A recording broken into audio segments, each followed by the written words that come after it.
In a futuristic, walled-off Chicago, society has been rebuilt from the ashes of a great war. To ensure lasting peace, the founders divided everyone into 5 distinct factions, each dedicated to a single virtue. There's abnegation, the selfless, who govern because they are incorruptible. Amity, the peaceful, who farm the land.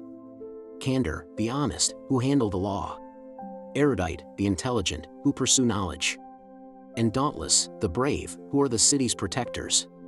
Upon reaching the age of 16, every citizen must undergo an aptitude test.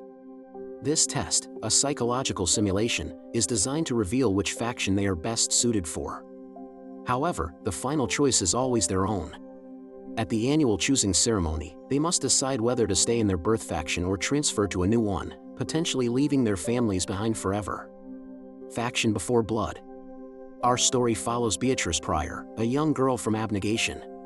She has grown up in a world of gray clothes, quiet service, and self-denial, but she has never truly felt like she belonged. She feels a pull towards the freedom and bravery of the dauntless, a desire she knows is inherently selfish and against everything her faction stands for. On the day of her aptitude test, Beatrice is nervous but hopeful it will give her the answer she craves.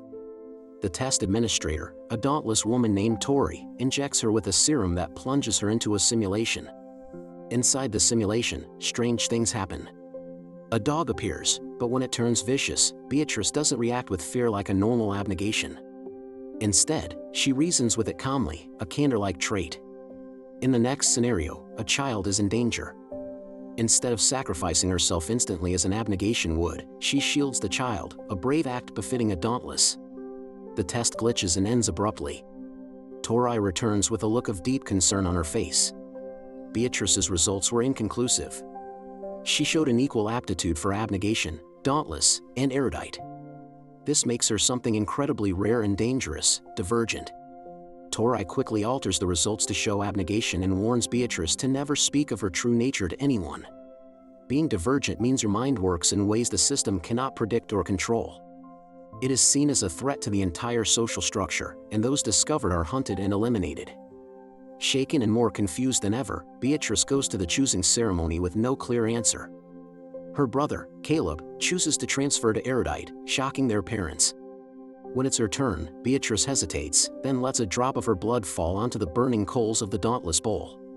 She has chosen to leave her family and everything she has ever known behind. She renames herself Triss, hoping for a fresh start. The initiation into Dauntless is brutal and designed to weed out the weak. The first test of bravery is to jump from a moving train onto a rooftop several stories high. Triss, despite her fear, is the first initiate to jump, earning the respect of some and the ire of others. The next test is even more terrifying, a leap of faith into a dark, gaping hole in the rooftop, with no knowledge of what lies below.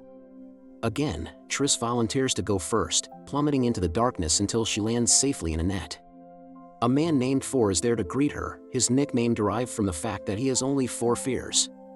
Four becomes one of the trainers for the initiates, alongside the cruel and ambitious Eric. Dauntless life is a stark contrast to abnegation. It's loud, chaotic, and filled with adrenaline-fueled activities. The initiates are ranked based on their performance, and only the top 10 will become full members. Those who fail will be cut and become factionless, the outcasts of society who live in poverty. The training is divided into 3 stages. The first stage is physical combat. Triss, being small, is initially outmatched.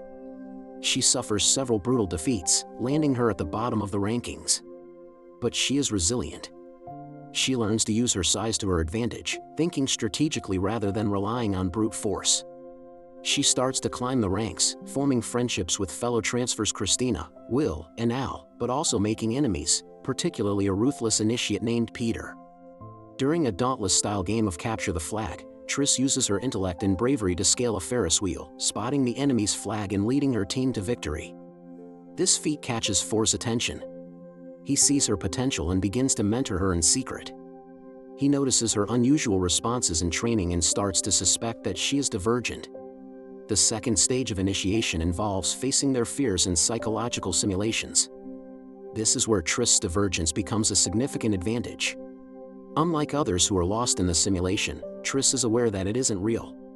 She can manipulate the scenarios, finding clever and unorthodox ways to overcome her fears in record time. 4 realizes she is indeed divergent and warns her to hide it. He teaches her to think like a dauntless, to face her fears head-on instead of logically escaping them, so she can pass the final test without revealing her secret. During these secret training sessions, a deep connection forms between Triss and 4.